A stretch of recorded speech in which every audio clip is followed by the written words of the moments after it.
Hi everyone. Oh, that's very loud. Wow, that was very quiet very quickly. So welcome everybody to Making Global Goals Local Business Australia. We're thrilled to have you here either virtually through our Chime Live platform or here in person, which is honestly just amazing to see so many new faces and familiar faces.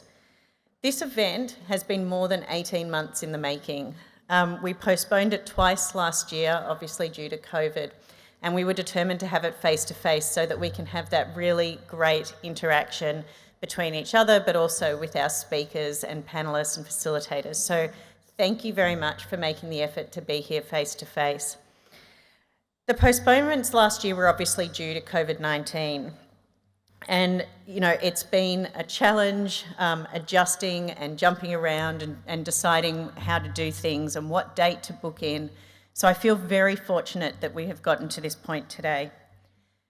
Firstly, I would like to thank our main event sponsors, so the Department of Foreign Affairs and Trade, to L'Oreal, Aspen Medical and Neo Metals, and also to our many community sponsors. Thank you so much. Your support is truly appreciated. I'd also like to take this time to thank our MC, who I'll introduce you to very shortly, Robert Mellon, who has been such a wonderful help for us over the last few months of planning. And also to the GCNA team, all of whom are here today, and I hope you get the opportunity to meet with them. And also to our group of interns and volunteers who have very diligently offered their time to support this event and support the GCNA more broadly. I think we can all be assured of ourselves when we say that 2020 was a year for the history books. It started off with the Black Summer, of which many of people here were affected, either by the smoke that blew down into Victoria or directly by the fires as they were burning in New South Wales and other parts of the eastern states. Last year we also experienced floods, an incredibly warm summer with increases in temperatures across the world, not just in Australia. And then, of course, COVID-19. We went from travelling most days to go into the office to having our homes and our work lives merge into one. We went from hugs to elbow bumps, and I think many of us are returning to hugs today because in Australia we have been so fortunate not to have the same situation that you're seeing continue to roll out across the world, particularly in India at the moment. We went to masks being a fashion accessory and work being entirely virtual. For Victorians, our lives were often confined to a 5-kilometre radius, where our homes were virtual offices, virtual classrooms, and people got used to your kids popping into the screens while you were in activewear trying to talk to people in other states or other parts of the world. You know, and I think, you know, this also helped draw attention to sustainability. Our skies got clearer. We heard news of being able to see Mount Everest when we hadn't been able to see it for decades in parts of Nepal. And we got used to not having to travel all the time, going back to our lives where getting on a plane was just something far-fetched and unimaginable. And I still remember the first time a plane flew overhead after months of being in lockdown and going, my gosh, what on earth is that sound? And even now our skies are clearer, and we realised that this is because our emissions have reduced significantly. We've made changes to our lives. We're walking more. We're not driving the car. I had to go and get my battery replaced because the car hadn't been turned on for such a long period of time. You know, and we got this holistic sense of being responsible. The Black Lives Matter movement made such a big difference to the world and how we view inclusion, and not just inclusion of people of other colour, but inclusion across the board. The Respect at Work report from the Sex Discrimination Commissioner, Kate Jenkins, made a difference. And all of a sudden, responsible business was thrusted into business as normal. And that's why we're here today, to discuss what it is going to take to set a new era for responsible business, to work together collaboratively, not just between businesses, but with civil society, with academia, and with a broad cross-section of businesses from SMEs right the way through to corporates. So with that, I am going to welcome you all to the conference. or the forum, I should say, and also welcome Mandy Nicholson on stage, who is going to perform our Welcome to Country, followed by which Robin Mellon, our Master of Ceremonies for the event, will take over. But please enjoy yourselves over the next day and a half. Please stay for the cocktail party that L'Oreal has kindly sponsored. It's going to be a great evening, and it would just be fantastic to be able to interact and talk to you all. And then we're back again tomorrow for some more interesting dialogue. So thank you again for your support. Thank you for all of you who are joining virtually. I know that it can be a real struggle to watch conferences like this on your screen. So please use the platform, interact, ask questions, follow us on Twitter and tweet what you're hearing and seeing. And with that, I'll hand over to you, Mandy. So thank you, everybody.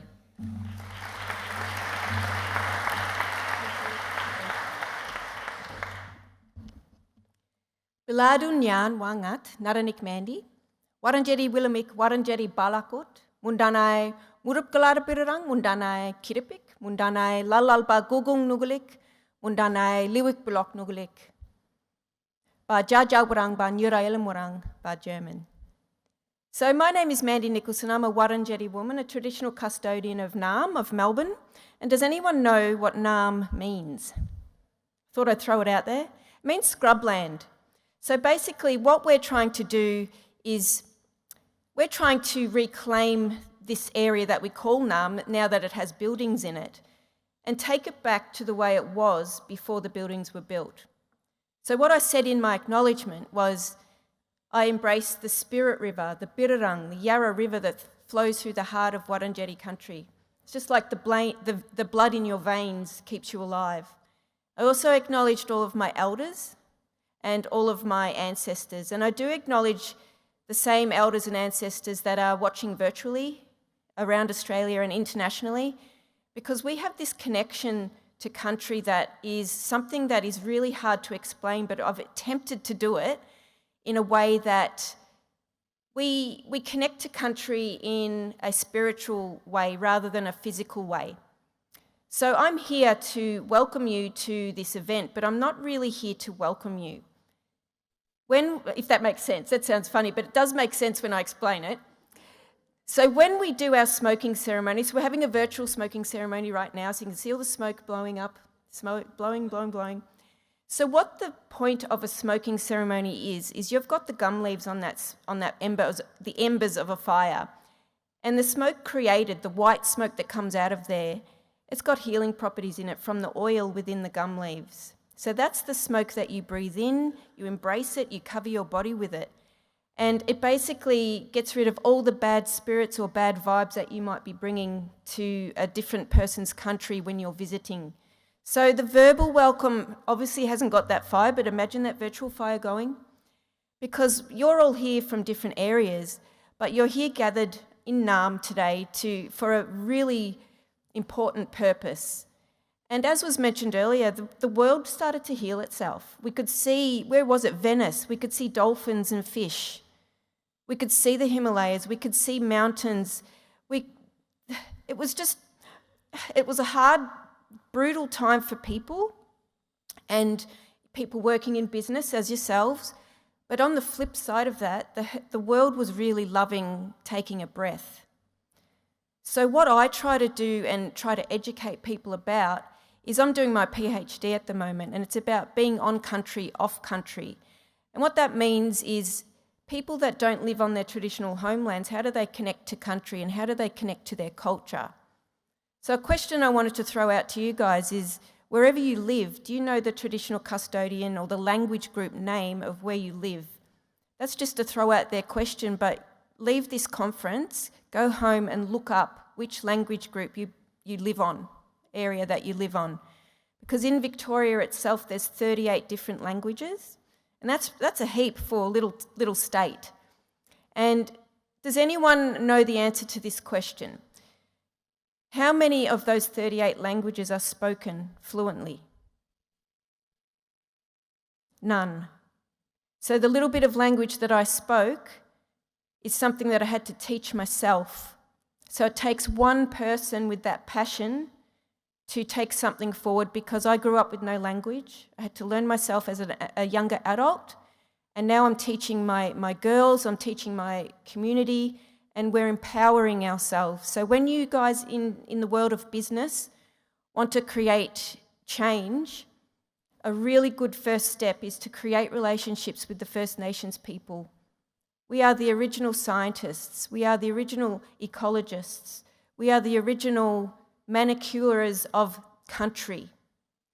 There's a book out there by Bill Gammage, The Largest Estate on Earth, really powerful book. And when European people came here, they thought it was like home. There was beautiful manicured grasslands. There was no dense scrub that could have ignited into monster fires like we've been seeing over the last decade or so. The weather's changing, it's getting very hot. We're having tropical flooding down here in Victoria that hasn't really, when I was growing up, I don't remember that. So all these extremes in weather, they can be managed by, there's a difference between collaboration and consultation. Aboriginal people are the most consulted people in the world. We're sick of that word. We don't want to be consulted because that basically is ticking a box. Yeah, I've spoken to a couple of elders. What you need to do when you're doing projects in business, as you know, it's a straight line, a beginning, a middle, an end. Straight line. But when you're working with First Nations people, it is more of a collaborative approach, and you can't misunderstand what collaboration means. So consultation's a bit airy-fairy, but collaboration, working together, creating a relationship before you start working on projects is the key, and after you've finished your project is another important key. So this is how collaboration with First Nations people look. Then it goes backwards. There might have been a death. Sorry, business. Then you're back here, then you're back here, and then over here. And then eventually you'll get your project done, but it doesn't end. You can't end that relationship there because you gain lifelong relationships with community. All of that genetic memory that we have within ourselves about manicuring the environment, about doing cultural burns. I've just gotten into conservation land management. I love it. I think I was born to light fires. It's so therapeutic when it's under control. And I'm there with my thing burning. And I thought, this is so therapeutic. It just dances across the ground, licks the grass really slowly and controlled. And you can touch the ground, walk the ground after it's gone through. That's the way that we, in our little way, but also large way, can contribute to lessening the chance of having these monster firestorms that go through. So working together. So my main point I'm saying is collaborate with First Nations people, create relationships. They will give you a lot of their knowledge that they won't give if you're there. Oh, can you do this or do that? Can you come to a couple of meetings? We need to trust. So get that trust from them before you take, because we've had a lot taken from us. So I really would love to stay and watch some of the presentations, but I do have to run. But I just wanted to get that point across. Collaborate, not consultation. So thank you, Nungojin. Enjoy the rest of your conference.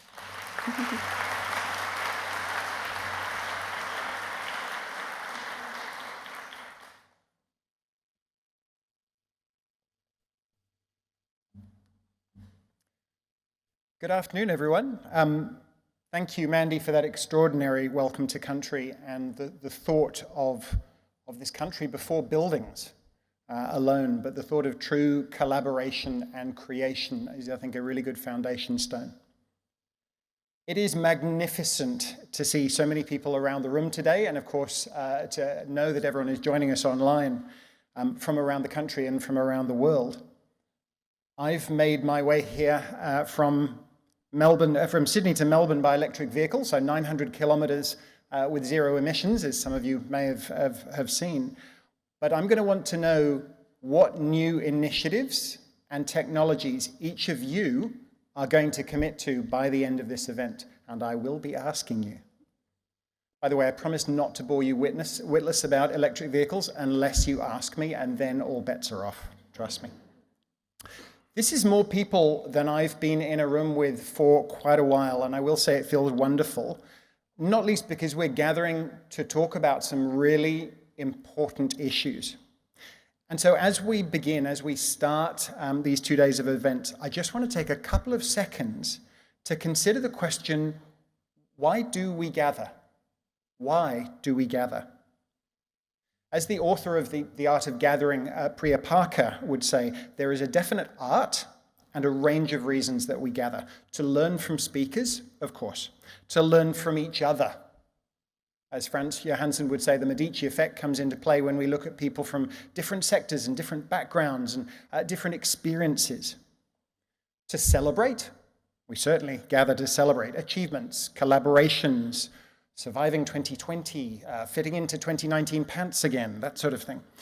We gather to comfort and to encourage. We gather to solve problems that we cannot solve by ourselves, to make decisions ourselves, and of course for ourselves and within ourselves, to reach agreements with others, and to commit to bold, sharp purposes. So, what is the purpose of this event? What is our purpose, your purpose? Take a moment to consider what your purpose is in being here today. And then do your best to make sure you achieve that over the next day and a half. The speakers and the sessions and the themes that we have coming up this afternoon and tomorrow will not just help you answer some of the questions around why we gather. We will learn, we will celebrate. But we'll bring together the 17 Sustainable Development Goals to look at how they interconnect, what's possible now, and our roles, our individual and collective roles in achieving those. As someone working across multiple sectors, I will admit it took me a while to wrap my head around the relationships between those 17, how they come together, how they interconnect. And this event, Making Global Goals Local Business, is seeking to clarify and support exactly that. The links between these existential issues and what we do every day. And I couldn't be more excited at the lineup of speakers. Talking about our lineup now would be a good chance to explain how you can best interact with our speakers, with the other attendees, with the event itself, and that is the Chime Live virtual event platform. Now you can use Chime to, of course, access the agenda, to check timings, join the live Q&A, read the speaker biographies, look at the sponsor information. The bit that I'm very excited about, use your phone or your computer camera to add a photo. You can view the event image gallery, and there's a wealth of resources, 17 and counting resources being added and linking to the event sessions. We will also ask you later today to provide some feedback on how things are going so that we can improve as we go. For those in the room, we'd love you to post pictures of yourselves. Get those selfies. I promise not to photobomb every single one. Post pics with other attendees, with speakers. Now, for those in the office, for those joining virtually, please post pics of where you are, whether you're in the office or whether you're at home, and post pics of your pets. We really want to see, if you've got a cat on your lap, we want to see the cat as well. So post where you are and build this community. The easiest way to join the Chime platform, if you haven't already, through that QR code, you'll find the password in your email box. You can have a look for that. It may be in your spam folder if you haven't found it already, but have a look, join the Chime Live platform. Please note, there is no ability to swipe left. It's not that sort of platform, and all of our speakers are keepers anyway, so you won't need to. The amazing Leah and the wonderful Amelia are also around. Can you give a wave? There at the back. Leah's at the back. If you have any access issues to Chime, please let Leah know, and she can try and help you through those. Twitter is embedded within Chime. We would encourage you to use Twitter and LinkedIn to post about the sessions and the goals. Please tag the Global Compact Network Australia, GCNA, and use the hashtag MGGLB hashtag to populate it across those platforms. Now, a couple of points of housekeeping. During a session, you can view all the questions that people are asking around the room and, of course, online. And you can upvote questions in Chime Live. So you can see if somebody has already asked that question, and you can support it to prioritize that question a bit more. You can also add upvote to a list of words that really set my teeth on edge, somewhere between deplane and influencer, but that's a personal thing. I will point out this session is being recorded, but it's only for internal purposes. It's not for distribution afterwards. There is free Wi-Fi available. If you have a look through the Wi-Fi list, it's under State Library of Victoria, and you'll find it there. It is free access. I'd also like to mention the importance of flow, narrative flow, and timekeeping. We need to keep to time over the next day and a half. We have people joining us from around the world. We need to pay that respect to the speakers and make sure that we keep to time. So you will be asked, both as speakers but also as attendees, to make sure we can keep to time. There are pads and pens for the old school people like me who like to make physical notes, and there are labels on your table. We recognize there are hundreds of identical looking water bottles, and so to avoid the super spreader event, please write the name on the label and stick it to your water bottle. So that is your water bottle. The bathrooms are located out of that door and round straight on to the left. So please make sure you know where the bathrooms are. There's emergency exits dotted around the room, 1, 2, 3, 4, and 5, just around there. So have a look at where the green signs are. 10 years ago, we would have asked you to turn your phone off now, but we're just going to ask you to turn your phone to silent so it doesn't ring and embarrass you, because we want you to keep your phone on, use the Chimeline platform, interact with everybody, but just make sure they're on silent, please. And before we launch into our first keynote, it is important, Kylie has mentioned them, but a big thank you to the event sponsors and partners, without whom none of this would have been possible. Our cocktail sponsor for the reception this evening is L'Oreal Australia. Our bronze sponsors are Aspen Medical and Neo Metals. And our community partners are Australia Post, BWD, Communitier, Calix, Chartered Accountants Australia and New Zealand, Edelman Australia, Edge Environment, Inclusive Growth Partners, KPMG Australia, Koskela, Officeworks, Pillar 2, Talent Nation, Think Impact, Melbourne Climate Futures, Thrive PR, Treasury Wine Estates, Wynia, and Woolworths. And of course, the event is supported by the Australian Government Department of Foreign Affairs and Trade. Can we have a big thank you to all of the sponsors, please?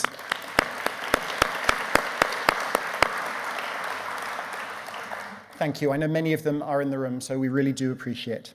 Now, the main goal for this event, as Kylie has briefly mentioned, is to showcase how responsible business action can drive those solutions to global challenges, can create new market opportunities, and accelerate action to support the delivery of the SDGs.